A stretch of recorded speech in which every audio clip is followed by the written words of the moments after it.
दोस्तों स्वागत है आपका आज की बेहद बड़ी और महत्वपूर्ण खबरों में। जी हां दोस्तों, गृह मंत्रालय की ओर से आया आदेश, खुलेंगी दुकानें।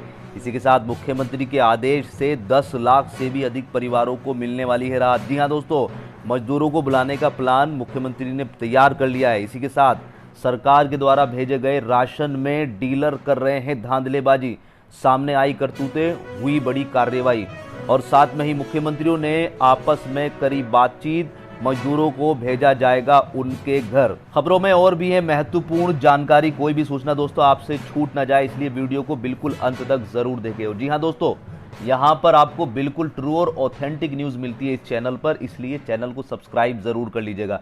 जो आपको नीचे लाल रंग का सब्सक्राइब का बटन दिख रहा है, आप उसको दबाकर सफेद बना दीजिए। और दोस्तों उसके बराबर में जो घंटी है उसको भी दबा दीजिएगा। इससे क्या होगा कि सरकार के द्वारा अगर कोई भी जानकारी निकल कर आएगी तो वो सबसे पहले आपके पास पहुंच जाएगी। दोस्तों यहां पर बड़ी खबर निकल कर आ रही है गृह मंत्रालय की तरफ से। जी हां दोस्तों, यहां पर लॉकडाउन में दुकानें खोलने के लिए दी है राहत। जी हां दोस्तों, यहां पर 1 महीने से सारी दुकानें बंद थी तो गृह मंत्रालय ने राहत दी है, लेकिन साथ में ही कुछ कंडीशंस भी रखी हैं कि इन नियमों का आपको पालन करना पड़ेगा। जी हां दोस्तों, यहां पर गृह मंत्रालय के निर्देश के बाद देश के कई हिस्सों में स्टेशनरी और इलेक्ट्रॉनिक्स की दुकानें खोली गई हैं। हालांकि मॉल और मल्टी ब्रांड स्टोर को खोलने की इजाजत नहीं मिली है। इसी तरह दिल्ली के भीड़ भाड़ वाले लक्ष्मी नगर इलाके में भी 1 महीने के लॉकडाउन के बाद हार्डवेयर की कुछ दुकानें खोली गई हैं। दोस्तों यहां पर गृह मंत्रालय ने शुक्रवार को आदेश रखते हुए 50% कार्यबल के साथ दुकान और प्रतिष्ठान खोले जा सकते हैं, ये आदेश आया था।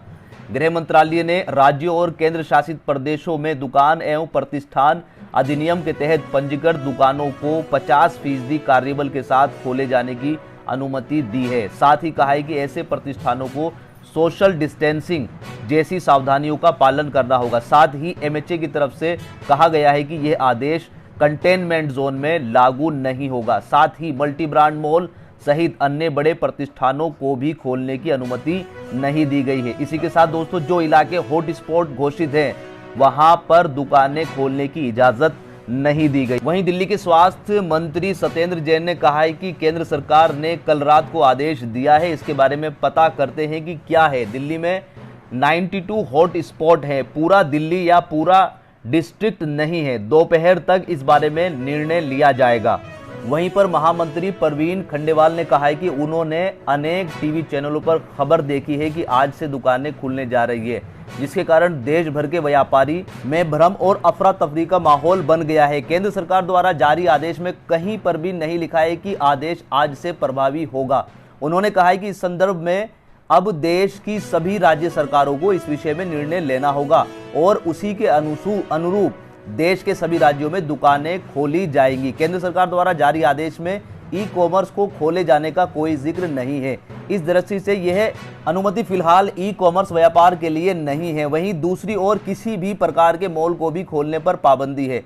विशुद्ध रूप से केवल व्यापारियों की दुकानें ही खोली जाएंगी। आदेश में यह भी कहा गया है कि खोली गई दुकानों में केवल 50% कर्मचारी ही एक समय में कार्य करते हुए होने चाहिए। इसी के साथ दोस्तों अगली खबर निकल कर आ रही है उत्तर प्रदेश से। जी हां, यहां पर योगी आदित्यनाथ ने बड़ा फैसला लिया है जिससे लगभग 10 लाख से भी अधिक परिवारों को फायदा होने वाला है। तो दोस्तों मैंने आपको कल भी बताया था, रात पर एक वीडियो बनाकर आपको पहुंचाई थी और उस पर लोगों का विश्वास भी नहीं हो रहा था कि क्या योगी आदित्यनाथ जी ने फैसला लिया है कि दूसरे राज्यों में जो उत्तर प्रदेश के मजदूर फंसे हुए हैं उनको अपने राज्य में लाने का प्लान चालू हो गया है।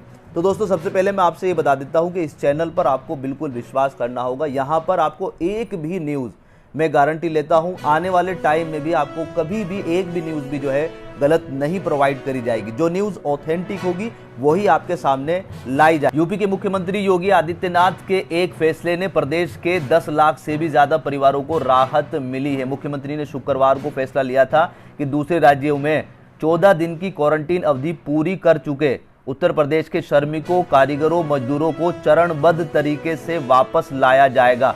प्रदेश के सबसे ज्यादा श्रमिक महाराष्ट्र, राजस्थान, गुजरात, हरियाणा समेत अन्य प्रदेशों में काम कर रहे हैं। उनकी संख्या एक मोटे अनुमान के तौर पर 10 लाख के करीब मानी जा रही है। श्रमिकों को वापस लाने की कवायद के तहत पहले चरण में शनिवार से हरियाणा से लगभग 11,000 श्रमिक लाए जाएंगे। हरियाणा से लाने वाले मजदूरों को 14 दिन के क्वारंटीन में रखने के निर्देश देते हुए मुख्यमंत्री ने कहा कि 14 दिन बाद जब उन्हें घर भेजा जाएगा, पहले 14 दिन हरियाणा में क्वारंटीन होंगे, उसके बाद उत्तर प्रदेश में 14 दिन उनके जिले में क्वारंटीन किया जाएगा। इसके साथ ही उनको खाने का सभी सामान पैकेट भी दिए जाएंगे और 2 महीने के अंदर प्रदेश में लगभग 5 लाख से 10 लाख श्रमिकों के लौटने की संभावना है। ऐसे में उनके लिए शेल्टर होम्स स्थापित कर वहां क्वारंटीन की व्यवस्था की जाए। यह भी सुनिश्चित किया गया है कि लोग क्वारंटीन से भाग ना पाएं। तो दोस्तों यहाँ पर एक चीज और निकल कर आ रही है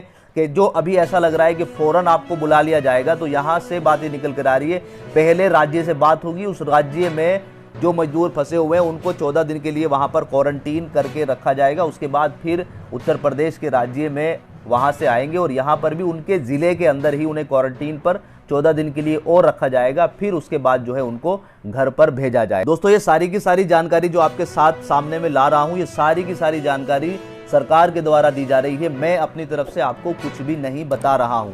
इसी के साथ बढ़ते हैं अगली खबर की तरफ। तो अगली खबर निकल कर आ रही है बिहार से। जी हाँ दोस्तों, यहाँ पर आपको बता देते हैं कि सरकार लगातार कोशिश कर रही है कि सभी लोगों तक राशन मुहैया कराया जाए, निचले स्तर तक सभी को, कोई भी आदमी भूखा ना रहे। लेकिन यहीं पर कुछ ऐसे भी लोग हैं कि जो इस सिचुएशन में भी अपनी पाखंडीपने को नहीं छोड़ रहे हैं। तो दोस्तों बिहार के कई जिलों में, प्रखंडों में जन वितरण प्रणाली की दुकानों की जांच हुई है। लोगों में सही ढंग से राशन का वितरण को लेकर डीएम डॉक्टर चंद्रशेखर सिंह के निर्देश पर कई जिलों में लगातार जांच टीम ने जांच की है। प्रशासन की तरफ से डीपीआरओ कमल सिंह ने कहा है कि जांच रिपोर्ट मिलने के बाद आरोपित डीलरों पर कार्रवाई की जाएगी। बता दें कि इससे पूर्व भी राशन वितरण की शिकायत पर डीएम ने एक साथ सभी प्रखंडों में डीलरों के यहां जांच कराई थी, जिसमें जिस जांच रिपोर्ट के आधार पर एक साथ 35 डीलरों पर कार्रवाई की गई थी। इन सभी के लाइसेंस रद्द कर दिए गए थे। इसके अलावा 2 दर्जन से अधिक डीलरों पर प्राथमिकी भी दर्ज कराई गई थी। इसी के साथ बढ़ते हैं दोस्तों अगली खबर की तरफ। तो ये निकल कर आ रही है मुख्यमंत्रियों की मीटिंग को लेकर। यहाँ पर दोस्तों मुख्यमंत्रियों ने आपस में मीटिंग करना, आपस में बातें करना शुरू कर दिया है कि जो हमारे राज्य में मजदूर फंसे हुए हैं उनकी किस प्लानिंग के साथ जो है उनके राज्य में जो है उनको भेजा जाए। जी हाँ दोस्तों, सरकार देश के अलग अलग हिस्सों में फंसे 1 लाख मजदूरों को घर पहुंचाएगी। ये बात कर रहे हैं हम मध्य प्रदेश की। शिवराज सिंह ने दूसरे राज्यों के मुख्यमंत्रियों से बात करनी शुरू कर दी है। दोस्तों मध्य प्रदेश में मरीजों और मौतों के आंकड़े लगातार बढ़ते जा रहे हैं। राज्य में शुक्रवार को 8 मौतें हुई है। राजधानी में अब तक 110 स्वास्थ्य कर्मचारी और 41 पुलिसकर्मी कोरोना से संक्रमित हो गए हैं। स्वास्थ्य विभाग ने आशंका व्यक्त की है कि भोपाल के जहांगीरबाद इलाके में मरीजों की संख्या में और इजाफा हो सकता है। उधर भोपाल के 1000 और इंदौर के 600 सैंपल विशेष विमान से पुडुचेरी भेजे गए हैं। दिल्ली में भी भोपाल के 1700 सैंपल की रिपोर्ट आना बाकी है। इस तरह राज्य के अलग अलग जगहों से लगभग 8,843 सैंपल की जांच रिपोर्ट पेंडिंग है। वहीं पर दोस्तों मध्य प्रदेश के अन्य राज्यों में लगभग 1 लाख से अधिक मजदूर फंसे हैं। उनकी वापसी के लिए मुख्यमंत्री शिवराज सिंह चौहान ने बड़ा अभियान शुरू करना जा रहे हैं। यहीं पर दोस्तों मध्य प्रदेश के अन्य राज्यों में लगभग 1 लाख से ज्यादा मजदूर फंसे हैं। उनकी वापसी के लिए मुख्यमंत्री शिवराज सिंह चौहान बड़ा अभियान शुरू करने जा रहे हैं। मुख्यमंत्री ने इसके लिए गुजरात, महाराष्ट्र, राजस्थान और उत्तर प्रदेश के मुख्यमंत्रियों से चर्चा की है। मजदूरों को लाने के लिए उनके परिजनों को यहां से जाने की अनुमति दी जाएगी। प्रदेश में दूसरे जिलों में फंसे मजदूर भी अपने राज्यों में वापस आ सकेंगे। इसके लिए वे अपने या सरकार के साधनों का उपयोग कर सकेंगे। लेकिन इंदौर और दूसरे संक्रमित क्षेत्रों से किसी मजदूर को आने की अनुमति नहीं दी गई है। तो दोस्तों यहाँ पर बात ये निकल कर आ रही है कि अभी ये मत समझ लेना आप कि आपको इजाजत मिल गई है कि आप दूसरे राज्य में सीधे सीधे चले जाएंगे। अभी मुख्यमंत्री एक दूसरे से बात कर रहे हैं और प्लानिंग कर रहे हैं कि किस तरीके से हमें अपने राज्य से इन मजदूरों को दूसरे राज्य में शिफ्ट करना है। यहाँ पर जो सबसे पहली पहल करते हुए नजर आ रहे हैं वो उत्तर प्रदेश के मुख्यमंत्री योगी आदित्यनाथ और यहाँ पर हरियाणा के मुख्यमंत्री। तो सबसे पहला जो काम शुरू होगा वो उत्तर प्रदेश और हरियाणा से शुरू होने वाला है। तो दोस्तों ये थी आज की कुछ प्रमुख खबरें। उम्मीद करता हूं कि आपको ये खबरें पसंद आई होगी। अगर आपको वीडियो पसंद आई तो वीडियो को लाइक करना बिल्कुल मत भूलिएगा, और अगर अभी तक भी आपने अगर चैनल को सब्सक्राइब नहीं किया है तो सब्सक्राइब कर लीजिएगा और साथ में बेल आइकन